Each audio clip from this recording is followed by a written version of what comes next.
Hold up, Beard. Haven't you already covered the Scout before? What gives? Sure have, friends, and it was by Jack and Goat Slice, and released many a moon ago on July 15th, 2017, and it was great fun. Thing is, however, our friend Hubert here has been telling me over and over again of another, much older Scout out there that's actually bigger and better, I suppose. And since I can't seem to find a pyro mod worth your time, everyone, bigger might have to do it for now.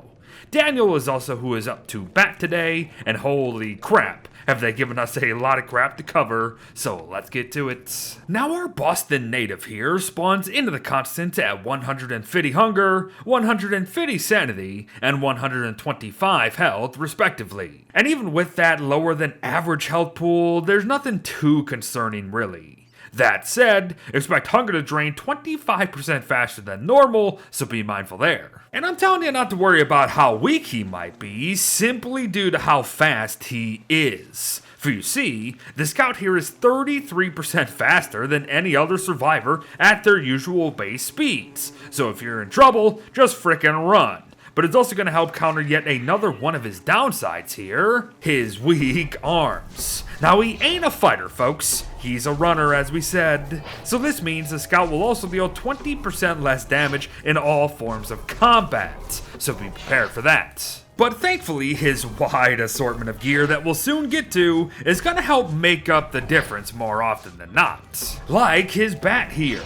Now he actually spawns into the game with it, and it will boast 500 uses total at 20 damage a hit. Well, when you're the Scout, of course. Now he also spawns into the continent with his Scout's hat that will last for 16 days when atop your noggin, offer a small but welcomed resistance to overheating and wetness, I suppose, all the while still providing a sanity regeneration effect to boot. And yes, both starting items here can be crafted from under his very own tab at the end of the day.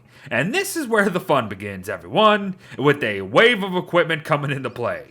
So get yourself an overpriced hot dog and prepare for the top of the 8th. Or better yet, get your hands on a bloody bucket of chicken instead. Costing some drumsticks and papyrus, we can make even more food that will restore 75 hunger, 15 sanity, and 20 health a pop. And I'm not gonna lie, this craft was the only reason I ever decided to make this video. The rest was just a bonus essentially. And there really is a unique set of gear here that's fun to toy with, like the holy mackerel perhaps. It's a simple craft of papyrus and fish for a very simple weapon that lets you smack things with a frickin' fish for Pete's sake for 5 days. And I mean, do I really need to say more? But what if we anticipate getting smacked or instead getting hit by an errant pitchbeard? Well, toss some rope and cutstone together for a batter's helmet and enjoy high durability at the cost of some low armor protection, unfortunately. So be mindful of the latter, of course, but for an early game headgear item, it is not too shabby. But it's time to get back at the pitcher who almost beamed us by actually beaming them, if you know what I mean. With a marble baseball, no less. Now these things can be thrown like frickin' rockets and can travel very far, dealing a whopping 108 damage to what they strike. 86.4 for the Scout, of course. Thing is though, each ball only has 5 uses and you need to retrieve it yourself, so be mindful there. One strike, you're out. But a hot hand sometimes needs to stay hot on occasion, so the tassel cap here could be just the thing for that. Beefalo fur, silk, and a koala fin trunk for a noggin sock that will offer 240 insulation, which is some of the highest around, mind you, and a small sanity regeneration effect of 2.4 per minute. Not bad at all. But when the hot hand cools, it might be dugout time for ya, so why not bring the boom? At the cost of some cutstone, a gear, and a frazzled wire no less, the Boston Boom Bringer takes up your armor slots and allows for you to make nearby pigmen loyal to you almost instantly. Very much like the one-man band. Now it will last for 1 day and make said pigmen loyal for roughly 2 minutes, and the more you get following you, the better the sanity regeneration effect you're gonna see. so enjoy it all. So next comes the conscientious objector. And while I'm not quite sure what we're actually objecting to, I'm just gonna guess it's most everything on the internet, simply given our own face there. But I mean, it's certainly not combat that we're objecting to, as this thing is a ranged melee weapon with 100 uses at 47 damage a hit, and boy oh boy, do those hits feel fast. Object this, you sons of guns. Or I'll end up bashing you over the head anyway with my Boston Basher instead. Well, unless I miss, of course, then I'll be the idiot. No, seriously, while the main draw of this weapon is its ability to cause bleeding damage for 10 seconds on what we hit. If you happen to miss your target, you might actually hit yourself. And that means you're gonna damage yourself. So, don't miss, I suppose. Moving on, though, to the Sandman here. The bat that can apparently do it all at the cost of wood and some down feathers. While it is still a melee weapon, yes, with 100 uses and 25 damage a hit, mind you, the Sandman can also be used to fell trees, smash open boulders, and even dig up resources, as you can see. Now don't ask how it works, just kind of enjoy what you've got. But the Atomizer is next, and if you've been feeling like we've somehow not reached the full potential of going fast, then you better get this guy here, as it will not only increase our movement speeds by an additional 25 flippin' percent, it also deals 20 damage itself, so there you go.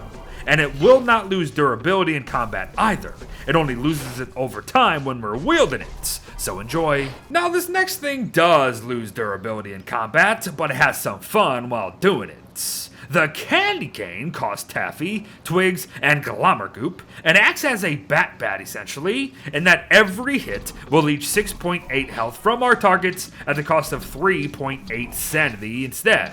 Now, I know what you're thinking. It has bloody stats. Can we actually eat the thing? Sadly, the answer is no, as only other mobs can.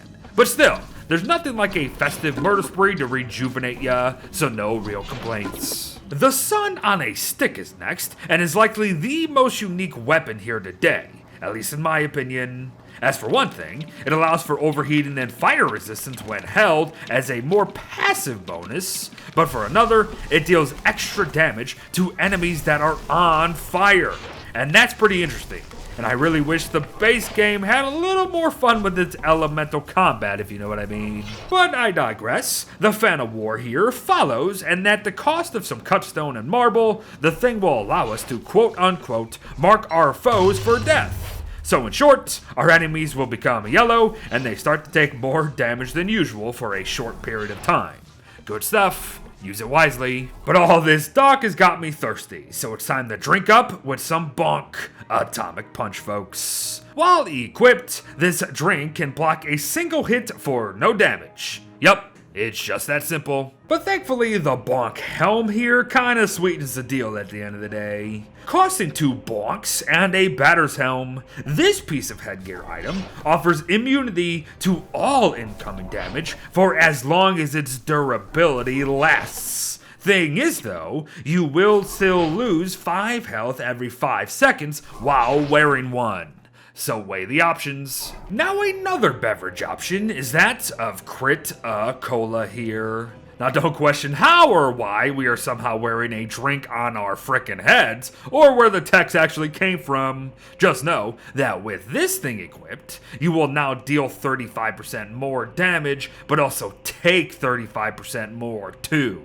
Oh, and you're gonna be losing sanity along the way, so you best be mindful. Drink up. The Bat Saber is next, and at the cost of Moonstone, Nightmare Fuel, and a red gem, you can have a weapon that provides light while equipped, and one that deals electrical damage to boots. Plus, it loses no durability through combat, and will instead just last for 3 days when held. So yes, it is a better Morningstar in literally every way. Slice it up. But our last weapon of the day, folks, is none other than the Golden Frying Pan. 300 gold, 100 Nightmare Fuel, and a gnome to end all gnomes apparently, for a whopping 350 damage a wallop at 500 wallops in total potentially. Yup, enough said. No, seriously, I've been doing all the bloody talking. So let us just round out the video here with the Scout in his own words, yes.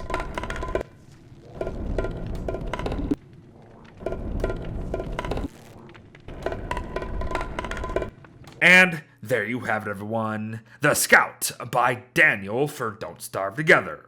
And this here was just a fun Scout revisit, as I probably should have started with this one anyway, as it came bloody first. So I apologize, Daniel, but well done to everyone who has ever tried to bring this character to us, of course. Folks, we will be looking to finish the team soon enough. I think I just might need some help with it. If you got yourself a pyro mod, please send it my way and we will get to that as soon as we can. But thanks for watching, everyone. Well wishes to all. Batter up again. And I'll see ya in the next one. Bye-bye.